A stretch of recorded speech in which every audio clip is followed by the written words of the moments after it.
102.1 megahertz.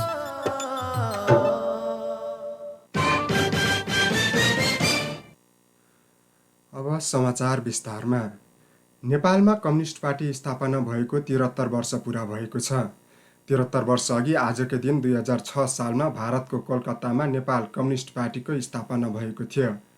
नेकपा स्थापना गर्दा संस्थापक सदस्यमा मोतीदेवी श्रेष्ठ, निरञ्जन गोविन्द वैद्य, नरबहादुर कर्मचारी र नारायण विलास जोशी लगायतका नेताहरू थिए। महासचिवमा पुष्पलाल श्रेष्ठ हुनुहुन्थ्यो। 2015 सालमा भएको पहिलो आम चुनावमा कम्युनिस्ट पार्टीले 4 सिट जितेको थियो। त्यस क्रममा केशरजङ रायमाझीले पञ्चायती व्यवस्थाको समर्थन गरे लगत्तै कम्युनिस्ट पार्टी औपचारिक विभाजन भएको थियो।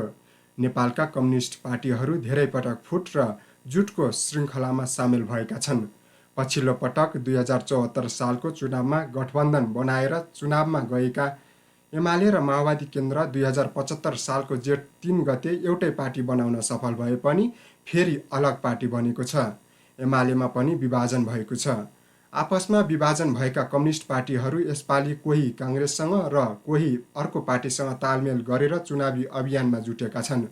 यसैबीच कम्युनिस्ट पार्टी स्थापना दिवसको अवसर पारेर एमालेले आज यही वैशाख 30 गते हुने पालिका चुनावलाई केन्द्रित गरेर घोषणापत्र सार्वजनिक गर्दैछ।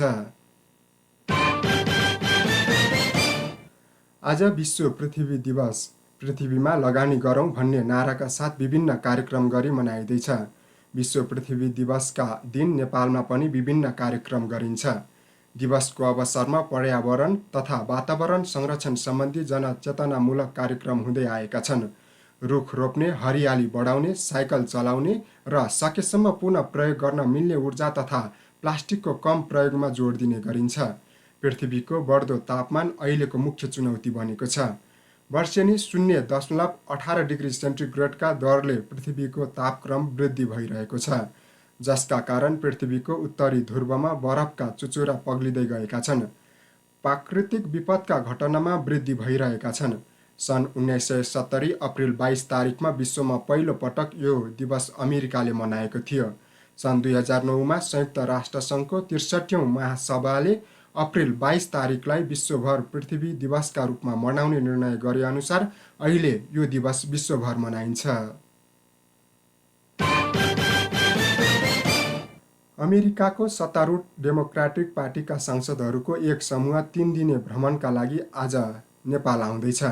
अमेरिकी काङ्ग्रेसको माथिल्लो सदनका 4 जना सेनेटर मार्क केली, क्रिस्टिन गिलिब्रान्ड, कोरी बुकर र एन मार्की आज बेलुका नेपाल आउनुहुने भएको हो। उहाँहरूसँगै तल्लो सदन हाउस अफ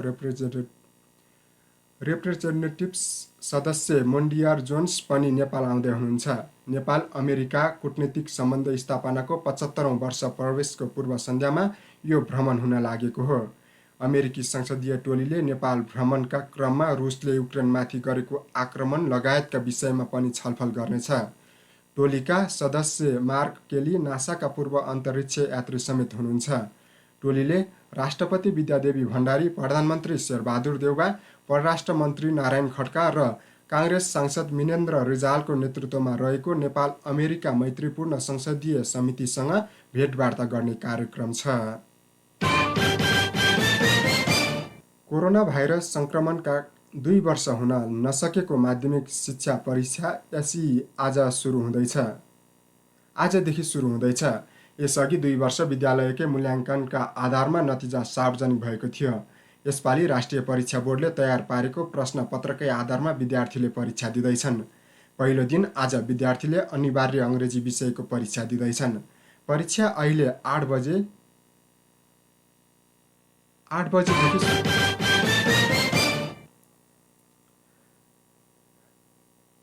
आजदेखि सुरु भएको एसई परीक्षामा रामेछापबाट 3389 जना परीक्षार्थी सहभागी हुने भएका छन्। जिल्लामा 3347 जना नियमित र 42 जना ग्रेड वृद्धि तर्फका परीक्षार्थी यस वर्षको एसई परीक्षामा सहभागी हुने शिक्षा समन्वय इकाइ रामेछापका प्रमुख भरत भट्टराईले जानकारी दिनुभयो। रामेछापमा एसई परीक्षाको सम्पूर्ण तयारी पूरा भएको छ। रामेछापमा 21 वटा परीक्षा केन्द्र, 21 जना केन्द्र अध्यक्ष, 23 जना सहायक केन्द्र अध्यक्ष, 169 जना निरीक्षक र 315 जना सुरक्षाकर्मी परिचालन हुने भट्टराईले बताउनुभयो। आजदेखि देशैभर एसई परीक्षा सुरु हुँदैछ। जुनार खेतीको नामले प्रसिद्धि कमाएको रामेछाप जिल्लामा पहिलो पटक जुनारको बिमा गरिएको छ। विभिन्न रोग, किरा, हावाहुरी, असिना पानीले धेरै नै क्षति पुर्याउँदै आएको जुनारमा बिमा कार्यक्रम सुरु भएपछि किसानलाई फाइदा पुग्ने भएको छ। आइएमई जनरल इन्सुरेन्स रामेछापमा पहिलो पटक जुनारको बिमा गरेको हो। प्रधानमन्त्री कृषि आधुनिकीकरण परियोजना कार्यान्वयन इकाइ रामेछाप जुनार जोन मार्फत हिजो रामेछाप नगरपालिका वडा नम्बर 6 पुराना गाउँका 3 जना जुनार कृषकहरूले लगाएको जुनारको बोट गणना गरी बिमा गरिएको आइएमई जनरल इन्सुरेन्स मन्थलीका शाखा प्रमुख विपिन भट्टराईले जानकारी दिनुभयो। वडा नम्बर 6 पुराना गाउँका शेरबहादुर तामाङले लगाएका 235 बोट, हेमबहादुर तामाङले लगाएका 250 बोट र पृथ्वी तामाङले लगाएका 130 बोट जुनारको बिमालेख आज किसानको बगैँचामा नै गएर हस्तान्तरण गरिएको हो। जुनारको पिसिआर रिपोर्ट राष्ट्रिय सुन्तला जात अनुसन्धान कार्यक्रम पारी पातले धनकुटा प्रयोगशालामा परीक्षण गराउँदा नेगेटिभ नतिजा आएपछि बगैँचाको जुनारको बोट स्वास्थ्य भएको प्रमाणित भएअनुसार बिमा गरिएको प्रधानमन्त्री आधुनिकीकरण परियोजना कार्यान्वयन इकाइ रामेछापका प्रमुख थिरलाल गैरेले जानकारी दिनुभयो। परियोजना कार्यालयले जुनारको बगैँचामा रोग लाग्न नदिनका किसानको जुनार बगैँचामा गएर विषादी छर्न 10 जनाको टोली बनाएको छ। कुनै कारणबाट जुनार खेतीमा हानि नोक्सानी भएमा अधिकतम बिमाङ्क रकमको सीमाभित्र रही वास्तविक क्षतिको 90% रकम भुक्तानी हुनेछ।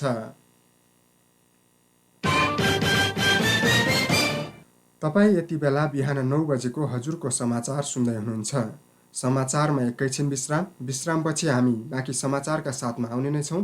तपाईँ भने रेडियो सुन्दै गर्नुहोला।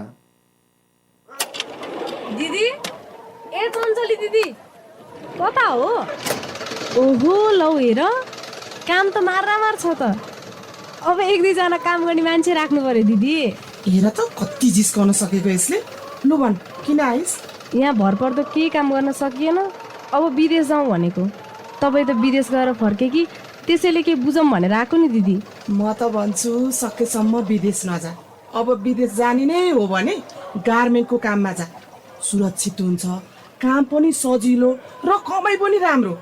त्यसको लागि तालिम पनि लिन पाइन्छ र विदेश जानलाई पैसा पनि लाग्दैन। खाने बस्ने सुविधा सहित सित्तैमा गार्मेन्ट मेसिन चलाउने सिप सिकेर वैदेशिक रोजगारीमा जान सुरक्षित आप्रवासन परियोजनाको फोन नम्बर 9840 24 80 34 9840 24 80 34 मा सोमबारदेखि शुक्रबार बिहान 9 बजेदेखि साँझ 5 बजेसम्म फोन वा एसएमएस गर्नुहोस्। थप जानकारी र वैदेशिक रोजगारी सम्बन्धी अन्य जस्तो सुकै सूचना तथा जानकारी चाहिएमा आप्रवासी शोध केन्द्र जिल्ला प्रशासन कार्यालय कोठा नम्बर 9 मन्थली, सम्पर्क फोन नम्बर 048 540 398। नेपाल सरकार र स्विस सरकारको द्विपक्षीय सम्झौता अनुसार हेल्वेटास नेपालको प्राविधिक सहयोगमा सुरक्षित आप्रवासन परियोजना सामी, मन्थली नगरपालिका, सुनापति गाउँपालिका, दोरम्बा गाउँपालिका र उमाकुण्ड गाउँपालिकाको संयुक्त पहल। जिउ पनि कट दुख्छ, टाउको त्यस्तै दुखिरहेछ। त्यही त बुढा, मलाई पनि दाँत दुख्ने, आँखा चिलाउने, आँखा धमिलो देखिने समस्याले साह्रै सताइरहेको छ। अब उपचार गर्न कहाँ जाने होला? नमस्कार बुबा आमा, सन्चै हुनुहुन्छ? नमस्कार नानी। खै के सन्चो भन्ने, सुगर प्रेसर दमले हैरान पारिसक्यो नानी। मलाई पनि त्यस्तै समस्याले धेरै पीडा भइरहेको छ नानी। दाँत दुखिरहन्छ, आँखा चिलाउने, आँखा धमिलो देखिने समस्याले साह्रै सताइरहेको छ भने यो सबै उपचार गर्ने ठाउँ भएको भए पनि जानुहुन्थ्यो। अब कहाँ चाहिँ जानुपर्छ होला भनिदिनु पर्यो।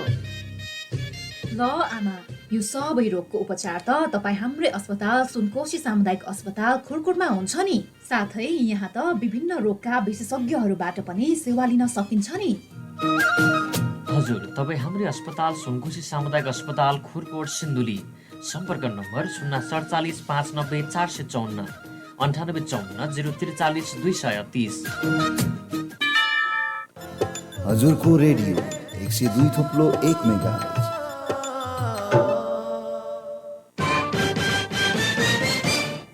विश्रामपछि हजुरको समाचारमा पुनः स्वागत छ। अब बाँकी समाचार। स्थानीय तह निर्वाचन सुरक्षाको लागि भर्ना भएका एक म्यादी प्रहरी मृत फेला परेका छन्। सिन्धुपाल्चोकको चौतारा साँगाचोक गढी नगर 6 का 40 वर्षीय दुर्गासी बस्नेतको चौतारा नवलपुर सडक खण्डको करिब 40 मिटर तल शव फेला परेको जिल्ला प्रहरी नायब उपरीक्षक दक्ष कुमार बस्नेतले जानकारी दिनुभएको छ। बुधबार करिब 4:30 बजे परीक्षणपछि बस्नेत घर फर्किएका थिए।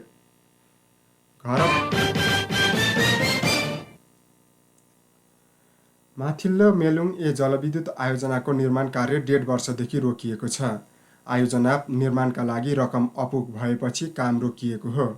आयोजनाका प्रोजेक्ट इन्चार्ज दुर्गा सुमन जोशीका अनुसार आयोजनामा लगानी जुटाउने काम भइरहेको छ। अब चुनावपछि आयोजनाको काम अघि बढ्नेछ। रसुवा र धादिङको सीमा क्षेत्र सोमदाङमा निर्माण भइरहेको आयोजनाको उत्पादन क्षमता 6.42 मेगावाट रहेको छ। आयोजनाले प्रसारण लाइन निर्माणतर्फको काम मात्र बाँकी रहेको जनाएको छ। हिउँ पर्ने समय, वर्षा र चाडपर्वको समयमा आयोजनामा काम नहुने भएकाले आयोजना निर्माणमा ढिलाइ भएको आयोजनाका प्रोजेक्ट इन्चार्ज जोशीको भनाइ छ। समाचारको क्रममा अन्तर्राष्ट्रिय समाचार। उत्तरी अफगानिस्तानको एक सिया मस्जिदमा विस्फोट हुँदा कम्तीमा 5 जनाको मृत्यु भएको छ। अबु अली सिना ए बल्खी जिल्ला अस्पतालका प्रमुख गुसुद्दी अनवारीका अनुसार मजार ए शरीफ क्षेत्रमा विस्फोट भएको हो। तालिबानका प्रवक्ता मोहम्मद आसिफ अन्सारीले रोयटर्सलाई जनाएअनुसार कम्तीमा 20 जनाको अवस्था गम्भीर छ।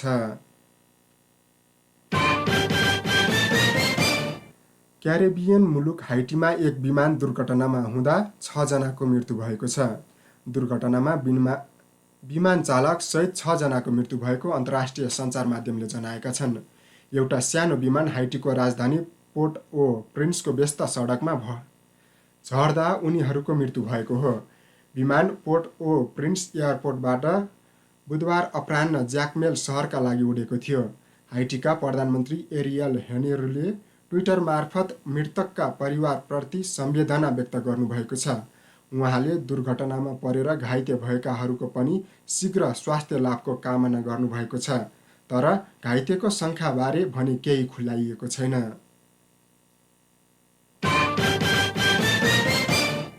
समाचारको क्रममा खेल समाचार। नेपाल क्रिकेट सङ्घ क्यानले 2 महिनापछि मलेसियामा हुने U19 वुमेन्स विश्वकप एसिया क्षेत्रको छनौटको लागि प्रारम्भिक टोलीको घोषणा गरिएको छ। अर्को वर्ष दक्षिण अफ्रिकामा हुन लागेको U19 वर्षको विश्वकपको लागि क्यानले पहिलो चरणको तयारी स्वरूप 44 सदस्यीय खेलाडी बोलाइएको हो। अघिल्लो महिना धनगढीमा सम्पन्न U19 राष्ट्रिय प्रतियोगिताको प्रदर्शनलाई आधार मान्दै खेलाडी छनौट गरिएको क्यानले जनाएको छ। प्रशिक्षण वैशाख 10 देखि पोखरामा सुरु हुनेछ। एसिया क्षेत्र छनौटमा कति टोली सहभागी हुने निर्धारण भने भइसकेको छैन। शीर्ष स्थानमा रहने टोलीले 2023मा दक्षिण अफ्रिकामा पहिलो पटक हुने U19 T20 वुमेन्स विश्वकप खेल्न पाउनेछ। घोषणा टोलीमा महिला राष्ट्रिय प्रतियोगिता खेलिसकेका खेलाडी पनि छन्। सिनियर घरेलु प्रतियोगितामा राम्रो छाप छाडेका कृतिका मरासिनी, साना प्रवीण, ज्योति दनवार, सुस्मिता भूषाल, स्वस्तिका बजगाई र ज्योत्सिका मरासानीको प्रारम्भिक टोलीमा हुनुहुन्छ। प्रतियोगितामा 12 टेस्ट टोलीमध्ये अफगानिस्तानले सहभागिता जनाउने छैन। प्रतियोगिता 2023को जनवरी-फेब्रुअरीमा हुने आइसिसीले जनाएको छ।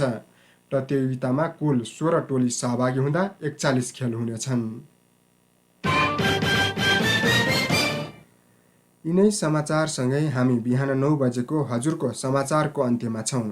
जाँदा जाँदै यस समाचारको शीर्षकहरू पुनः एकपटक। आज विश्व पृथ्वी दिवस। पृथ्वीमा लगानी गरौँ भन्ने नाराका साथ विभिन्न कार्यक्रम गरेर मनाइँदै अमेरिकी संसदको प्रतिनिधि मण्डल आज नेपाल आउँदै।